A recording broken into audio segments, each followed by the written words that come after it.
I know we started this conversation about the current playoffs, but I'm going to make an executive decision because I just think that there's too many good memories and stories that you guys can all share.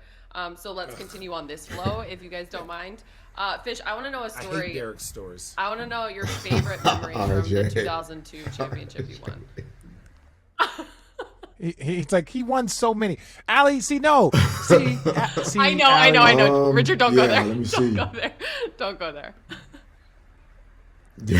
Richard, you talked about it a lot. Wasn't it your first time going Go after Richard. Yeah, nah. The favorite memory from that title. Honestly, yeah, I got it. No, I got it.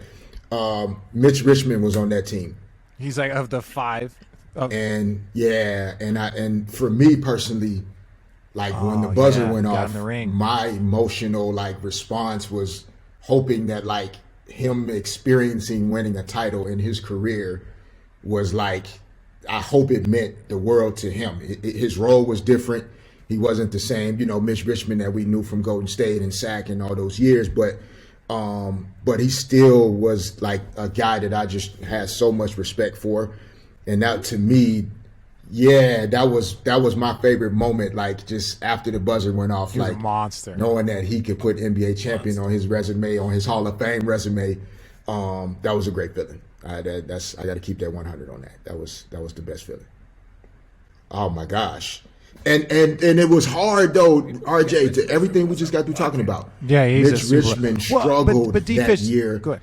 Because he wasn't asked to be Mitch Richmond on a championship team, right? So he came from 20 a night, 18 a night, and literally probably only had to score 6, come off the bench, sometimes play a lot, sometimes didn't play that much. And that's a hard thing for a grown man with big ego, with world success in his background. Now you're going to come tell him he's supposed to come off the bench and play 9 minutes and score 3 points?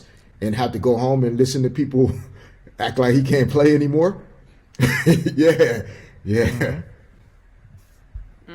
like, yo, man, what's going on? Yeah, it's like, no, but defense. I thought that to myself. Yeah, I thought that to myself. I literally thought that. Oh, Chan, we'll talk about how you were oblivious too sometimes. But no, man, I thought that, man, Wood winning a championship at the end of my career, and I was fortunate where I was a starter for a bunch of those years in my career, especially came off the bench my first year, second year was a starter, and I was like, well, would it mean as much if I wasn't averaging 18 a game, if I wasn't doing this? Damn right it does, because your role is different, because people don't understand how much it goes into myself and Channing and guys in like Mitch Richmond's role.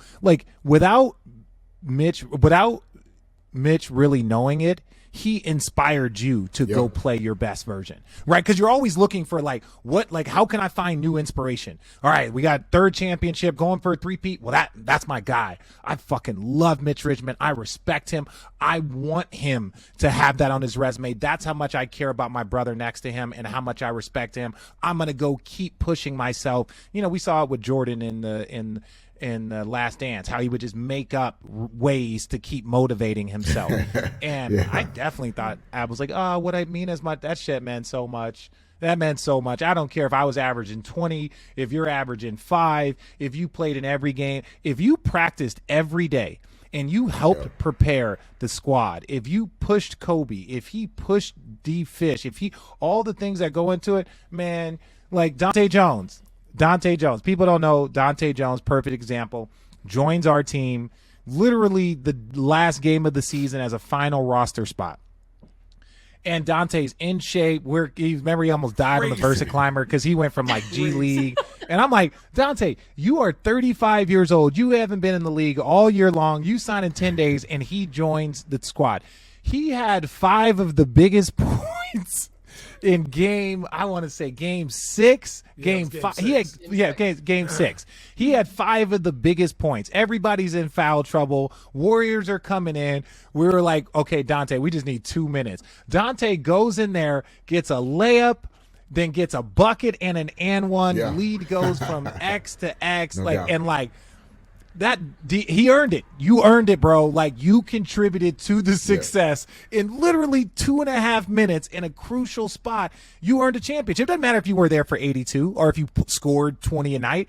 you contributed to the success of this team. And would we have won that game if he would have gone in there and gave up an and one? If he would have gone in there and gave up a bucket, now instead of giving us 5 points, he cost us 5 points. And now instead of it being up by 5, we're down by 7, or you're down by 2. It's high. Like that shit. The stress of people in those positions is something that I think is greatly underestimated.